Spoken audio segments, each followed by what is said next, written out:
സീറ്റിലിരുന്ന് യാത്ര ചെയ്തതിന് ബസ് ജീവനക്കാർ മർദ്ദിച്ച ഭിന്നശേഷിക്കാരന് ശസ്ത്രക്രിയ. മലപ്പുറം സ്വദേശി അബ്ദുൽ സമദിന്റെ വൃഷണം നീക്കം ചെയ്ത് അക്രമികളെ ഇതുവരെയും പോലീസ് പിടികൂടിയിട്ടില്ല. കൂടുതൽ വിശദാംശങ്ങളുമായി പി വി കുട്ടൻ ചേരുന്നു. കുട്ടൻ, കടുത്ത നടപടി പോലും ഉണ്ടായിട്ടില്ല. പോലീസിന്റെ ഭാഗത്തുനിന്ന് കാര്യമായ അന്വേഷണം ഉണ്ടാകുന്നില്ല. എന്തായാലും ശസ്ത്രക്രിയ കൂടി വേണ്ടി വന്നിരിക്കുന്നു. എന്താണ് വിശദാംശങ്ങൾ?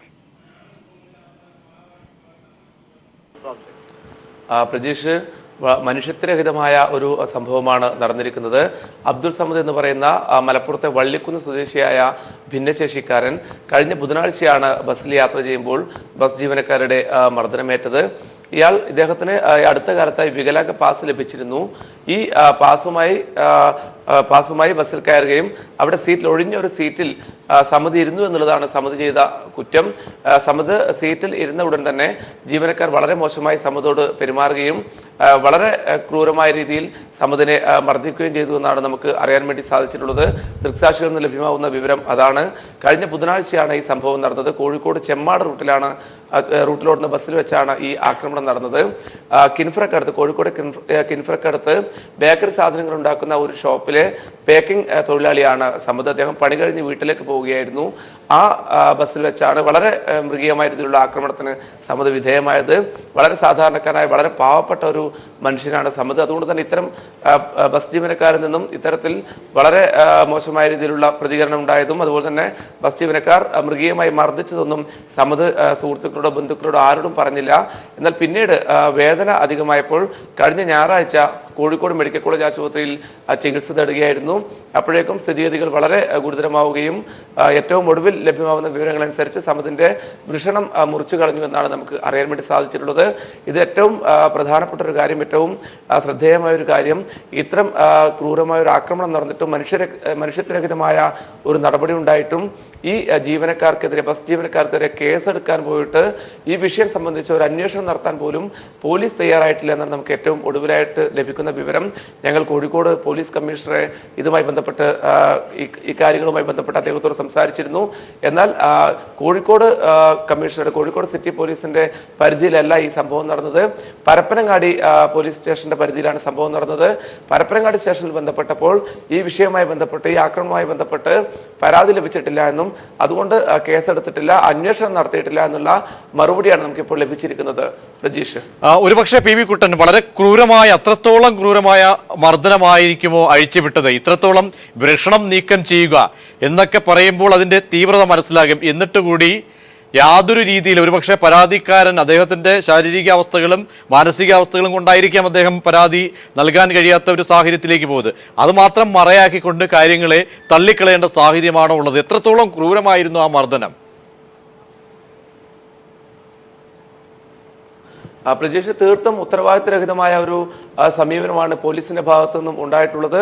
ഇത്തരത്തിൽ ആക്രമണം നടന്നുവെന്നും അത് ഈ സമദിന് വളരെ ഗുരുതരമായി പരിക്ക് പറ്റിയെന്നും അദ്ദേഹത്തിന്റെ വൃഷണം നീക്കം ചെയ്തടക്കമുള്ള കാര്യങ്ങൾ സ്വാഭാവികമായും പോലീസും അറിഞ്ഞിട്ടുണ്ടാകേണ്ടതാണ്.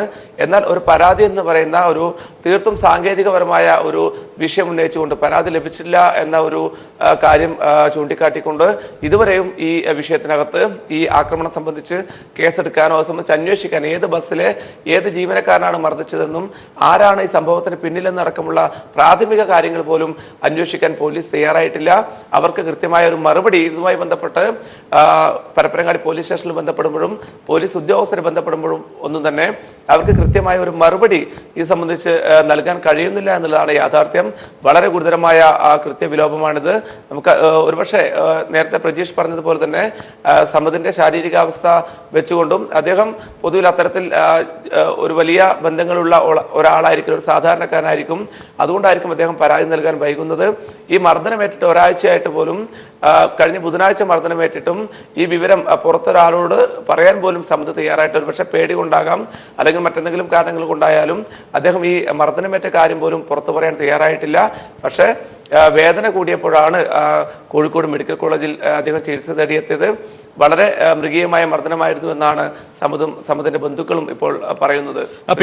പി വി കുട്ടൻ ഒരുപക്ഷെ ഈ പ്രദേശത്തെ അദ്ദേഹത്തെ കുറിച്ച് ഒരുപക്ഷെ കൂടുതൽ വിശദാംശങ്ങളിലേക്ക് പോയാൽ ഭിന്നശേഷിക്കാരാണ്, ജീവിക്കാൻ നിവൃത്തിയില്ലാത്ത കുടുംബം, ഇങ്ങനെ ഒട്ടേറെ സാഹചര്യങ്ങൾ ഇതൊക്കെ മനസ്സിലാക്കിക്കൊണ്ടുകൂടി പ്രദേശത്തുള്ള ജനപ്രതിനിധികളോ അല്ലെങ്കിൽ മനുഷ്യാവകാശ പ്രവർത്തകരോ ഇതിനോടകം വിവരങ്ങൾ അറിഞ്ഞു കാണുമല്ലോ, അവരുടെയൊക്കെ തന്നെ ഇടപെടൽ ഏത് രീതിയിലാണ്? അത്തരത്തിലൊരു ഇടപെടൽ നടന്നതായുള്ള വിവരങ്ങൾ നമുക്ക് ലഭ്യമല്ല. ഈ വാർത്ത പുറത്തു വരുന്നതേ ഉള്ളൂ. പക്ഷേ സമതിന്റെ ഒരു പശ്ചാത്തലം പരിശോധിച്ച് നോക്കിയാൽ വളരെ പാവപ്പെട്ട കുടുംബത്തിലെ അത്താണിയാണ് സമത്. ഞാൻ നേരത്തെ സൂചിപ്പിച്ചതുപോലെ കിൻഫ്രയ്ക്ക് അടുത്തുള്ള ഒരു സ്ഥാപനത്തിലാണ് സമത് ജോലി ചെയ്യുന്നത്. ഇവിടെ ബേക്കറി സാധനങ്ങൾ ഉണ്ടാക്കുന്ന ഒരു സ്ഥാപനം. അവിടുത്തെ പാക്കിംഗ് തൊഴിലാളിയാണ്. വളരെ തുച്ഛമായ വേതനത്തിന് ജോലി ചെയ്യുന്ന ഒരു തൊഴിലാളിയാണ് സമത്. അദ്ദേഹത്തിന് ഭിന്നശേഷി ഉള്ളതിനാൽ തന്നെ ബസ്സിൽ യാത്ര ചെയ്യുന്നതിന് വേണ്ടി വികലാംഗ പാസ് ലഭിച്ചിരുന്നു. ഈ പാസ് ഉപയോഗിച്ചാണ് ഈ അടുത്ത കാലത്ത് അദ്ദേഹം യാത്ര ചെയ്തിരുന്നത്. എന്നാൽ കോഴിക്കോട് നിന്നും ചെമ്മാടേക്ക് പോകുന്ന ഇദ്ദേഹത്തിന്റെ നാട്ടിലൂടെ പോകുന്ന ബസ്സിൽ കയറിയപ്പോൾ ആ ബസ്സിൽ ഒഴിഞ്ഞ ഒരു സീറ്റിൽ ഇരിക്കാൻ ശ്രമിച്ചു, അല്ലെങ്കിൽ ഇരുന്നു എന്നതാണ് സമത് ചെയ്ത കുറ്റം. ആ കുറ്റത്തിന്റെ പേരിലാണ് സമതിനെ വളരെ മൃഗീയമായ രീതിയിൽ ബസ്സിലെ ജീവനക്കാർ മർദ്ദിച്ചത്. പ്രതീഷ് കുട്ടൻ, ഈ ബസ്സിന്റെ ഉടമസ്ഥർ അവർ ഇടപെടൽ, ഈ പ്രതികളായ വ്യക്തികൾ ഇവരെയൊക്കെ തന്നെ സംരക്ഷിക്കുന്ന ഒരു നിലപാടാണോ ഇപ്പോൾ പോലീസ് സ്വീകരിക്കുന്നത്? ഒരുപക്ഷെ കേസ് എടുത്തിട്ടില്ല എന്ന സാങ്കേതികത്വം മാത്രം പറഞ്ഞുകൊണ്ട് ഒരുപക്ഷെ അത്തരത്തിലുള്ള എന്തെങ്കിലും പോരായ്മ പോലീസിന്റെ ഭാഗത്തു നിന്നും ഉണ്ടാകുന്നുണ്ടോ?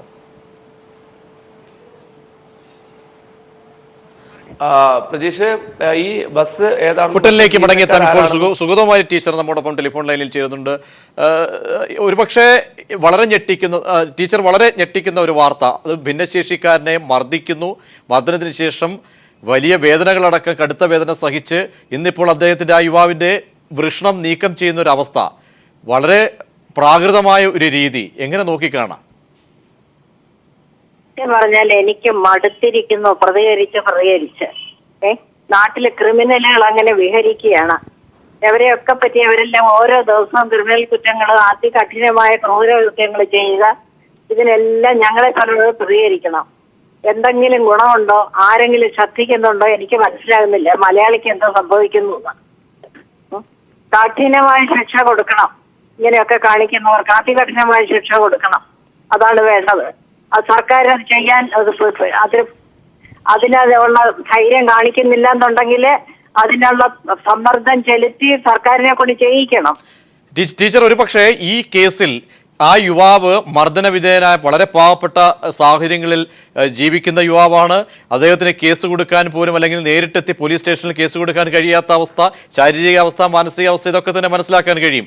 എന്നിട്ട് കൂടി മർദ്ദനമേറ്റയാൾ പരാതി നൽകിയില്ല എന്ന ഒരു സാങ്കേതികത്വം പറഞ്ഞ് കേസെടുക്കാതിരിക്കുന്ന ആ ഒരു അവസ്ഥ, അതിനെ എങ്ങനെ നോക്കിക്കാണാൻ കഴിയും? അതാണ് പറഞ്ഞത്. ഇപ്പൊ ഒരു ഹൃദയശൂന്യതയാണ്. ഹൃദയശൂന്യതെന്ന് മാത്രമല്ല, കാഴ്ച നഷ്ടപ്പെട്ടിരിക്കുന്ന പോലെയാണ് ആളുകളുടെ പെരുമാറ്റം. ഇതിപ്പോ ആരെങ്കിലും അവിടെ നല്ല മനസ്സുള്ള ആളുകളുണ്ടല്ലോ അവിടെ, അവരാരെങ്കിലും പോയി കേസ് കൊടുക്കാൻ പറയും. ആ കൊച്ചിനെ ഏറ്റെടുത്ത് വേണ്ട സഹായിക്കാൻ പറയും. ഇവിടെ തിരുവനന്തപുരത്തെങ്ങാനും ആണെങ്കിൽ ഞങ്ങൾ ചെയ്യാമായിരുന്നു. ഇതിപ്പോ ദൂരെയാണ്. അവിടെ ഉള്ളവർ ചെയ്യാൻ പറയൂ. പഞ്ചായത്ത് മെമ്പർമാരുണ്ട്, പഞ്ചായത്ത് പ്രസിഡന്റുമാരുണ്ട്, എല്ലാവരെയും വോട്ട് കൊടുത്ത് നമ്മൾ കയറ്റി വിട്ടല്ലോ. അവിടെ ആരാണെന്ന് വെച്ചാൽ അവരുടെ റെസ്പോൺസിബിലിറ്റി എടുക്കട്ടെ. ഒരുപക്ഷെ ജനപ്രതിനിധികൾ ഉണ്ടാകാം, മനുഷ്യാവകാശ പ്രവർത്തകരുണ്ടാവാം, ഇവരൊക്കെ തന്നെ എന്തായാലും സംഭവം നടന്ന ഒരാഴ്ചയായല്ലോ ടീച്ചർ. എന്നിട്ട് കൂടി ഇവിടെ ഈ സംഭവത്തെ നോക്കിക്കാണാനോ യുവാവിന്റെ അടുക്കലേക്ക് എത്തി കാര്യങ്ങൾ വിശദീകരിക്കുക, അല്ലെങ്കിൽ ഇതിന്റെ അവസ്ഥ തേടാനോ കഴിയാതെ പോകുന്നത് ഒരു വലിയൊരു ദയനീയ അവസ്ഥയാണ്. ഏത് പഞ്ചായത്താണിത്? കോഴിക്കോട് കോർപ്പറേഷൻ പരിധിയിലാണ്. എവിടെയാണെങ്കിലും അവിടെ കാണുമല്ലോ കൗൺസിലറും MLA ഒക്കെ ഉണ്ടല്ലോ അവിടെ. ഏത് പാർട്ടിപ്പെട്ട ആളാണെങ്കിലും ശരി, മനുഷ്യത്വത്തോടെ പെരുമാറിയേ പറ്റുള്ളൂ. അവർക്കൊക്കെ വോട്ട് കൊടുത്ത് ഇവരെയൊക്കെ കസേരയിൽ എത്തുന്ന അതിനു വേണ്ടിയാണ്. അവരത് ചെയ്യണം, ഇല്ലെങ്കിൽ നിങ്ങൾ എല്ലാവരും കൂടെ അത് ചെയ്യിക്കണം. എനിക്ക് കൂടുതലൊന്നും പറയാനില്ല. യെസ്, വളരെ നന്ദി ടീച്ചർ. ഈ അവസ്ഥയിൽ ഈ ഒരു സംഭവത്തോട് പ്രതികരിച്ചതിന് കുട്ടനിലേക്ക് ഒരിക്കൽ കൂടി പോകുന്നു. കുട്ടൻ, എന്തായാലും വലിയ ഒരു ജനകീയ ശബ്ദം ഉയർന്നു വരേണ്ട ഒരു സാഹചര്യമാണ്. പ്രത്യേകിച്ച് കൈത്താങ്ങിനായി പോലും ആരുമില്ലാത്ത ഒരു സാഹചര്യത്തിൽ യുവാവ് കിടക്കുന്നു. ആശുപത്രിയിൽ അദ്ദേഹത്തിൻ്റെ വിഷണം പോലും വൃഷണം പോലും നീക്കം ചെയ്യുന്ന ഒരു അവസ്ഥയിലേക്ക് കാര്യങ്ങൾ പോയിരിക്കുന്നു. ഇപ്പോഴത്തെ സാഹചര്യത്തിൽ എന്ത് ഇടപെടലായിരിക്കും ഒരുപക്ഷെ ഉണ്ടാവുക? അദ്ദേഹത്തിനെ സഹായിക്കാൻ തക്ക രീതിയിലുള്ള കുടുംബ ബലമോ ഒക്കെ ഉള്ള വ്യക്തിയാണോ? ഏത് രീതിയിലാണ് പൊതുവെ അവസ്ഥകളെ വിലയിരുത്തിയാൽ? പ്രതീക്ഷ അദ്ദേഹത്തിന്റെ മറ്റ് വിശദാംശങ്ങൾ നമുക്ക് ലഭ്യമായിട്ടില്ല. അദ്ദേഹത്തിന്റെ കുടുംബവുമായി നമ്മൾ ബന്ധപ്പെട്ട് വരികയാണ്. മലപ്പുറം ജില്ലയിലെ വള്ളിക്കുന്നിലാണ് അദ്ദേഹത്തിന്റെ സ്വദേശം എന്നാണ് നമുക്ക് അറിയാൻ വേണ്ടി സാധിക്കുന്നത്. പരപ്പനങ്ങാടി പോലീസ് സ്റ്റേഷന്റെ പരിധിയിലാണ്. ഈ വിഷയം ജനപ്രതിനിധികളും മറ്റ് സാംസ്കാരിക പ്രവർത്തകർ അല്ലെങ്കിൽ മനുഷ്യാവകാശ പ്രവർത്തകരും ഒക്കെ അറിഞ്ഞിട്ടുണ്ടാകും എന്നാണ് നമ്മൾ കരുതുന്നത്. എന്നാൽ അത് സംബന്ധിച്ചൊരു അത്തരത്തിൽ ഇടപെടലുകൾ നടന്നതായുള്ള ഒരു വിവരവുമില്ല. ഒരുപക്ഷെ വളരെ അടുത്ത് തന്നെ പെട്ടെന്ന് തന്നെ അത്തരമൊരു ഇടപെടലുകൾ ഉണ്ടാകുമെന്നാണ് പ്രതീക്ഷിക്കുന്നത്. പ്രജീഷ്. എന്തായാലും ഇവിടെ സുഗതകുമാരി ടീച്ചർ അടക്കം സൂചിപ്പിച്ചതുപോലെ ഒരു വലിയ മൃഗീയമായ ഒരവസ്ഥ. ഞാൻ നേരത്തെ ആവർത്തിച്ചത് പോലീസിന്റെ ഭാഗത്ത് നിന്ന് ഒരാഴ്ച പിന്നിട്ടിട്ട് കൂടി ആരെങ്കിലും ഈ സംഭവത്തെക്കുറിച്ച് അന്വേഷിക്കുന്ന ഒരു പ്രദേശത്ത് എന്തായാലും ഒരു സംഭവം നടക്കുമ്പോൾ ജനങ്ങളടക്കം അവിടെ ഈ കാഴ്ചക്കാരായിട്ട് കുറേ പേരെങ്കിലും കാണും. ആ രീതിയിൽ സംഭവം ഉണ്ടായിട്ട് കൂടി പോലീസിന്റെ ഭാഗത്തുനിന്നൊരു വിവരം തേടൽ എങ്കിലും ഉണ്ടായിട്ടുണ്ടോ? പ്രതീക്ഷ, ആദ്യഘട്ടം എന്ന നിലയിൽ ഈ വിഷയം അറിഞ്ഞ ഉടൻ തന്നെ കോഴിക്കോട് സിറ്റി പോലീസ് കമ്മീഷണർ ഇതുമായി ബന്ധപ്പെട്ട പ്രാഥമിക വിവരങ്ങൾ ശേഖരിച്ചിരുന്നു. എന്നാൽ അദ്ദേഹത്തിന്റെ പരിധിയിലല്ല എന്നുള്ളത് കൊണ്ട് തന്നെ ഈ വിഷയം മലപ്പുറം ജില്ലയിലെ പരപ്പനങ്ങാടി പോലീസ് സ്റ്റേഷൻ പരിധിയിലാണ് നടന്നത്.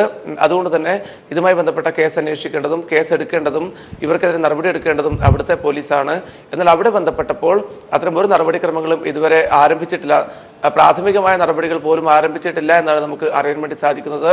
കേസെടുക്കുന്നത് പോയിട്ട് ഇതാരാണ് മർദ്ദിച്ച ആൾക്കാർ, ഈ ബസ്സിലെ ജീവനക്കാർ ആരൊക്കെയായിരുന്നു ഈ സമുദ്രം മർദ്ദിച്ചത് എന്നുൾപ്പെടെയുള്ള പ്രാഥമിക വിവരങ്ങൾ പോലും അവർക്ക് ലഭ്യമായിട്ടില്ല എന്നാണ് നമുക്കറിയാൻ വേണ്ടി സാധിക്കുന്നത്.